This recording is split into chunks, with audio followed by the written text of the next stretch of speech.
এতিয়া আমি আছোঁ মহাপুৰুষ মাধৱদেৱৰ জন্মস্থান নাৰায়ণপুৰৰ লেটেকু পুখুৰীত।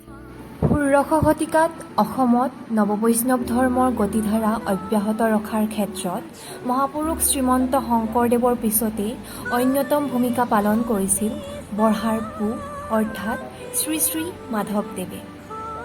এয়াই হৈছে ঐতিহাসিক লেটেকু। এই পবিত্ৰ ভূমিতেই তেওঁ শৈশৱ অতিবাহিত হৈছিল।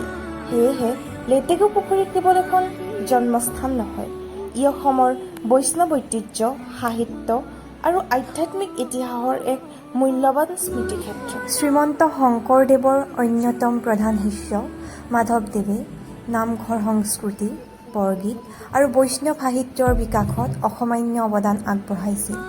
তেওঁ জন্মস্থানত আহি এক বিশেষ শান্তি আৰু ভক্তিৰ অনুভৱ হয়। চৌপাশৰ সেউজীয়া শান্ত পৰিৱেশ আৰু ঐতিহাসিক মহত্বে এই ঠাইখনক আৰু অধিক মনোমোহা কৰি তুলিছে। যদি আপুনি অসমৰ ইতিহাস আৰু সংস্কৃতি জানিবলৈ আগ্ৰহী, তেন্তে এই স্থান নিশ্চয় এবাৰ ভ্ৰমণ কৰিব। ইয়ালৈ আহিলে অনুভৱ হয় যে ইতিহাস কেৱল পুথিৰ পাতত সীমাবদ্ধ নহয়, ইতিহাস এনে ঠাইসমূহৰ মাজতেই আজিও শ্বাস লয়। আৰু আমি আৰম্ভ কৰিছোঁ হিষ্ট্ৰিকেল ৱাক নামৰ এই ছিৰিজটো। যদি আপোনালোকেও অসমৰ ইতিহাস, সংস্কৃতি আৰু ঐতিহ্যক নতুন দৃষ্টিভংগীৰে জানিবলৈ আগ্ৰহী, তেন্তে আমাৰ এই যাত্ৰাত নিশ্চয় লগত থাকিব।